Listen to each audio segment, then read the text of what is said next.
What's up, guys? Welcome back to No Collar Entertainment. This is Matt. This is Ariane. And today we're doing Theater Rent or Don't Bother again. We went to a double feature yesterday. We saw Wes Anderson's Isle of Dogs and A Quiet Place.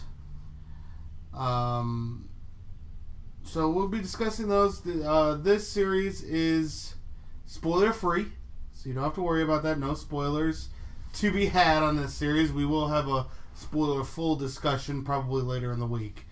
So, where would you like to begin, sweetheart? Let's do it in order of how we saw them. Okay, so Isle of Dogs first. Yes. Would you like your opening thoughts? I would love to. So, a little bit of a background. We went to see the movie, and there are a lot of movies that came out this week, or like this last couple of weeks, this month. Kind of like ramping up, like kind of the last-ditch effort of probably film studios trying to get movies out before the summer movie season officially starts with Avengers this coming weekend. There were a number of films that we were considering watching. Ready Player One has been out. We were both excited. Well, Matt's probably more excited about it than I am. I'm cautiously optimistic about it, but that's for another day. And Rampage, which is probably exactly what you think it's going to be, which is fine. I love Dwayne Johnson. I love The Rock. And I don't really remember that much about the video game. I remember it, but I was kind of like, questioning going to it. But I would have done it. And then we got to the theater. We were trying to figure out which order to watch these based on the show times. And I saw that they had Isle of Dogs. And I can't remember. We kept seeing commercials for it. I had no idea what was going on. Just looked really interesting. Different animation. And I'm sad to say, I am not to say I'm not a Wes Anderson fan. I don't follow his work. The only movie that I know from him that I really liked was Rushmore. And I watched the end of Moonrise King, which is probably the worst way to watch that film. But in general, though, like, I know his style and I appreciate it. I just am not a follower of his work. But so that being said, and having essentially no idea who this person is and seeing that it just keeps being taught up as being this movie from Wes Anderson, I saw an animated film with Japanese culture tones to it and about dogs. Part of me was like, this seems like a kid's movie, but why is it playing on, whatever time we're watching TV or something like that? Like, it didn't really think it fit that niche. It was obviously something different, and so that's part of my opening remarks, that it was something different. I'm glad we went to go see it, and I was not disappointed by it. Again, I'm not a huge follower of Wes Anderson, so I cannot compare this to any of his other works, but it probably is in keeping with his style of doing fairly unique and innovative things in film, and I am happy I went to go see it. So I'll kind of that's my opening foray. Baby, did you want to jump in before we dissect it? Or I would like to say that I'm on the other end of that spectrum. I have heard of Wes Anderson movies, and I've seen a few of them, and none of them have really resonated with me. I was not a big fan of Steve Zissou. I was not a big fan of Rushmore. I mean, I'm not big into his movies. Luckily, when I heard of the movie, I did not recognize his name, so I did not equate him to any other film. I just went and saw it, and thank God I did. This is easily my favorite of his by far.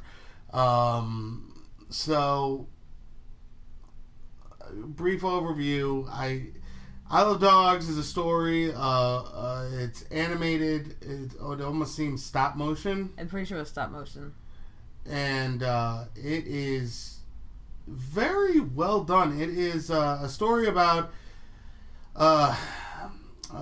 what seems to be Japanese culture. Well, it takes place in, it was Megasaki or Mega City. Megasaki. They said Mega City, I think is what it was. Yeah, it has Japan influence. Clearly, like without going too much into it, it's very much taking place from a Japanese perspective. So these are mainly Japanese characters, Japanese natives, so forth and so on. And I don't want to. I feel like if I say more, I will be ruining it. Well, that's why I was going to do it. So, well, don't do it if it's going to be ruining it. Basically, what has happened is that dogs have been shipped off to the island where they dump all their trash, and dogs have been exodized from society and it's the story of a boy who goes to the island to search for his dog. That's pretty much the gist of it. Now, I want to start with the voice acting was phenomenal. I mean, they had the likes of Jeff Goldblum, Liev Schreiber, Edward Norton, Bill Murray, Bryan Cranston. Who is Bryan Cranston? The dad from Malcolm in the Middle, no, Godzilla. I knew who was he in the movie? Oh, no, Bryan Cranston. Zordon. That's not who he is. Okay, fine, whatever.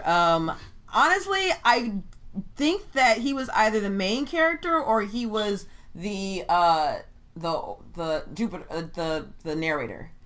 I don't recall, which is why I'm looking it up right now. Okay, well, either way, they all did a phenomenal. Oh, Scarlett Johansson. Yeah. They were phenomenal. Each of them had their own niche, and they filled it well, and it was a lot of fun to watch the voice acting and watch this story unfold. Your thoughts on the voice acting, sweetheart? I thought they did a fantastic job. I mean, like, it wasn't. Here's the thing, though. It wasn't like you have someone like Matt Mercer or trying to think of like other people who does like 1,000 different voices. Who were doing a bunch of different, like, or Hank Azaria or something like that, doing a bunch of different voices. They pretty much were playing themselves, or at least playing their own voice. It didn't seem like they did anything to change their voices in any way, which is fine. I enjoyed the writing. I think probably more so. I enjoyed the style of the movie, the flow, the sound, the lack of sound, the use of sound, which we're definitely going to get into here in A Quiet Place. And the music. I thought it was a very interesting and engaging journey as far as a film goes. There were times where I totally bought into everything that they were saying, which is very hard for a movie to get me to do that, in all honesty. Yeah. And I was completely engaged in what was going on in front of me. I cheered when I was supposed to cheer. I laughed when I was supposed to laugh. I cried at times. Yeah. And so, yeah, there's also probably a larger allegory for like how society, treats those who are considered others, and the idea of groupthink and how it can very easily be turned against one portion of a society for another, and what we can do to try and combat it. But that's something for a longer, more detailed discussion. So, yeah.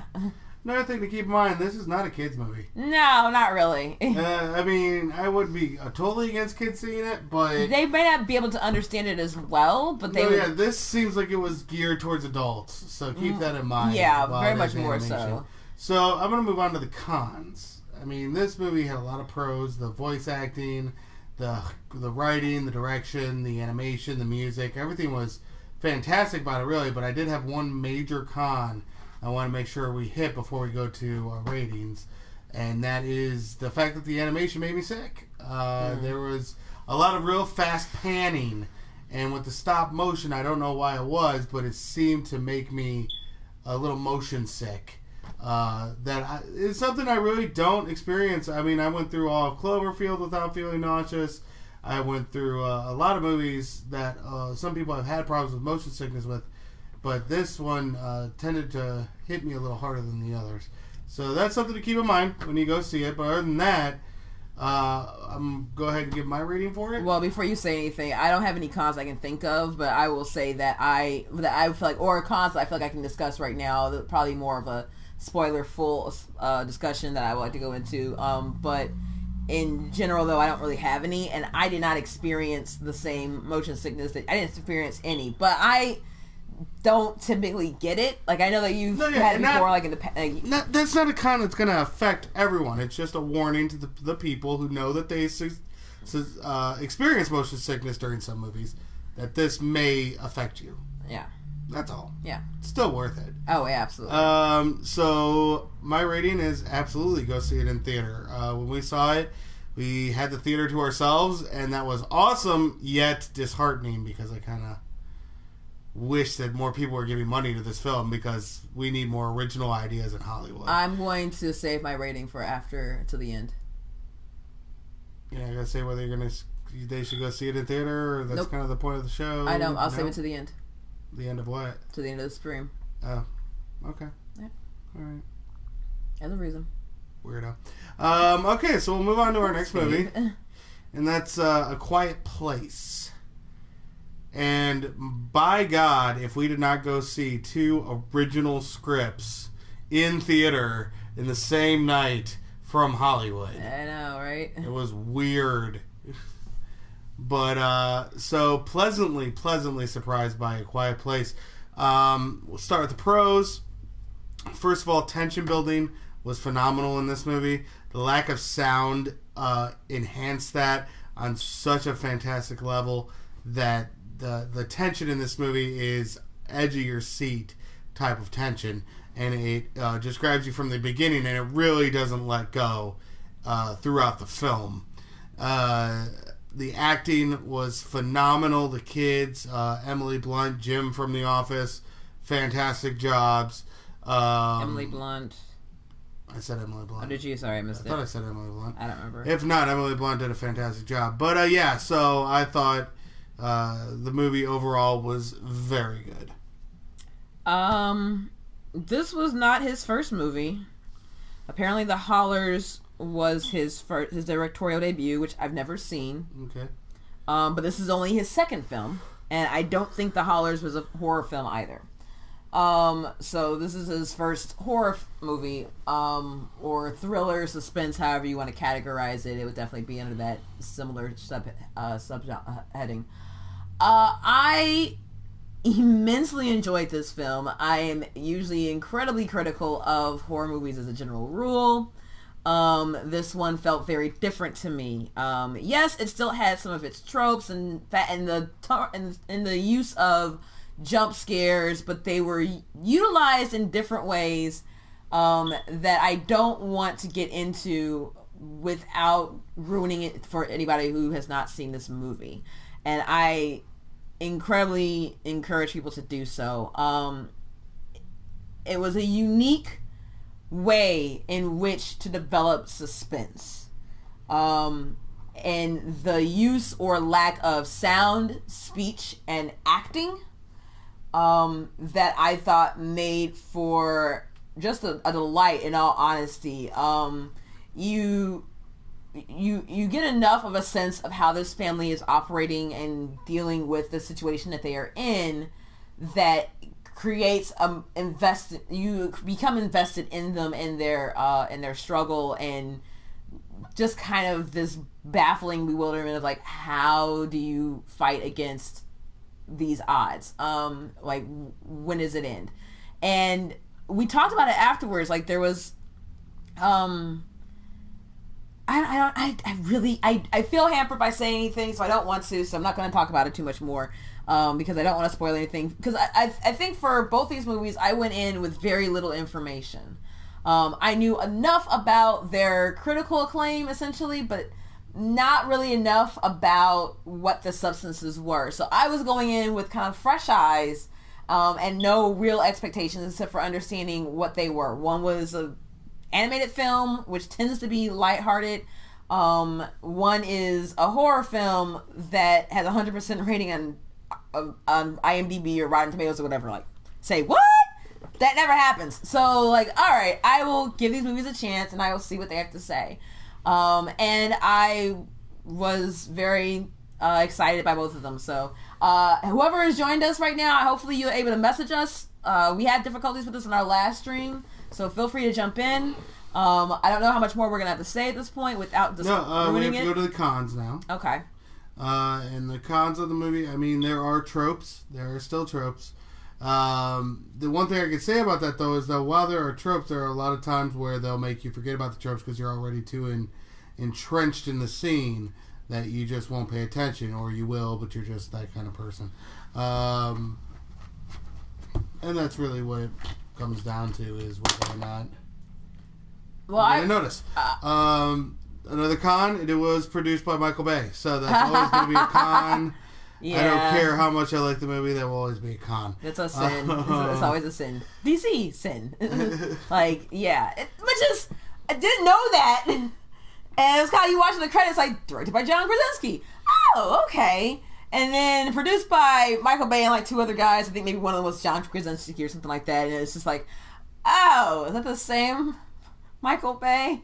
Yeah. Well, now I feel a little bad for liking this movie, but I do. But it was produced, but not directed by. No, well, yeah, it was like everything since like 2000 was just kind of like.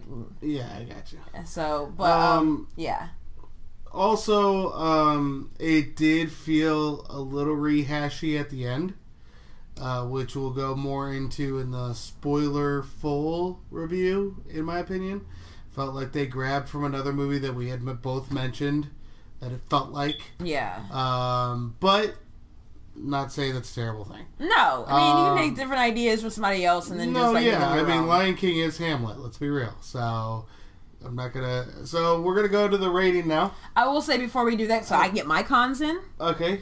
And aside from the jump scare tropes, like, that's fine, whatever. That's bread and butter for horror movies, I understand.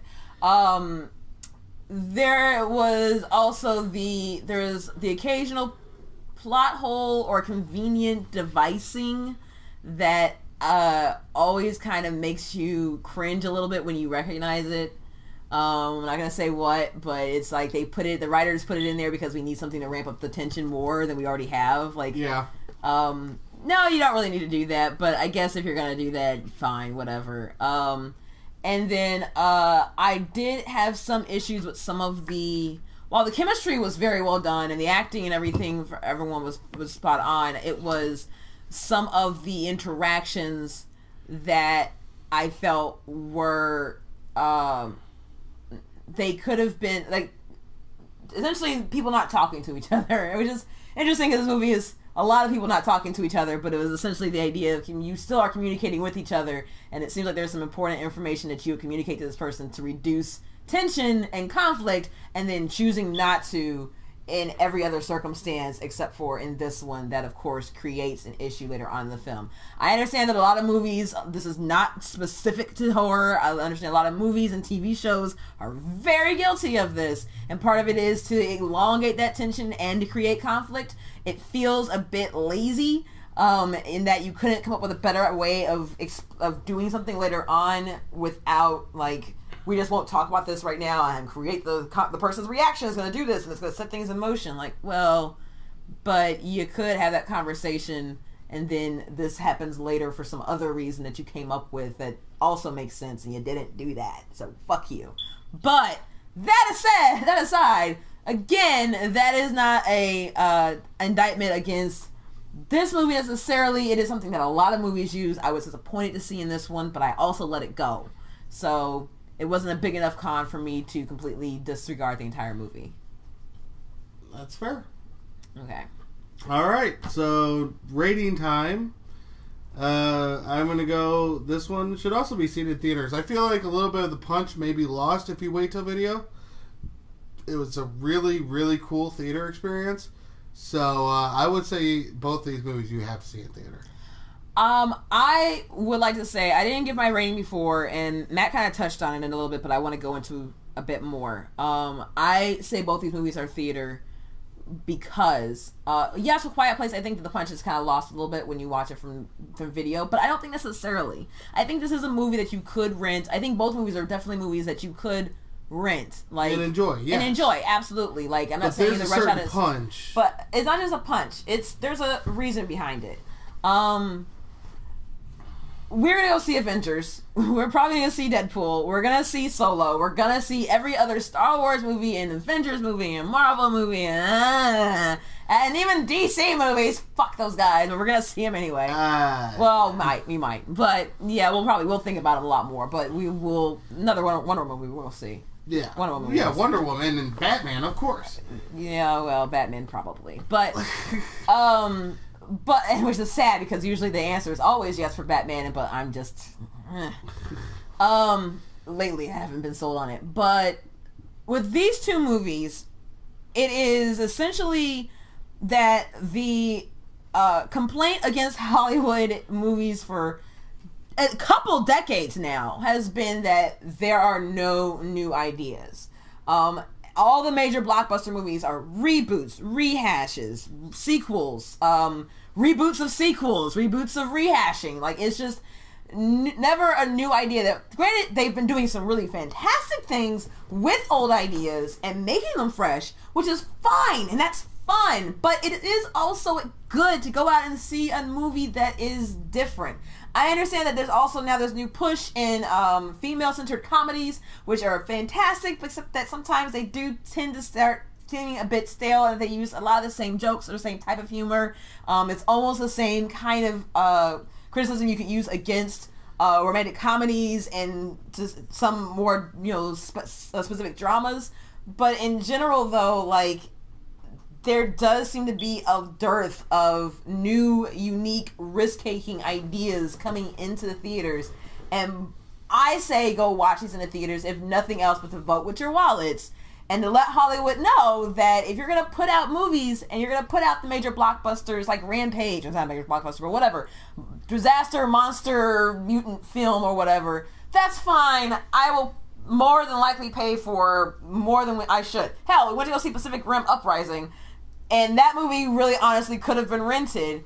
But I feel like movies like these two, both of them, which is why I wanted to save my rating until later to do both of them together, because the reason is the same for both of them. They are both good, unique, new ideas that are executed very well. I was very satisfied with my experience, and I feel like I don't want all my movie-going experience to just be about something exploding. I am happy to go see something that I think is worth my money, and that's what these two were. So there you have it. Two original screenplays that deserve to be seen in the theaters. A rare double feature for us. I don't know if Isle of Dogs is original. I just want to make sure I'm at that one. It might have been adapted from, like... Either way, it's an original kind of movie that's not usually seen. No. And that's the point. Yes. It was a pleasure to go to the movies last night. Yes, it was. Sometimes it's not always so. So, for No Collar Entertainment, make sure you go see these movies. Isle of Dogs and Quiet Place. Thank you for watching. For No Collar Entertainment, this is Matt. This is Ariane. We're out. Bye.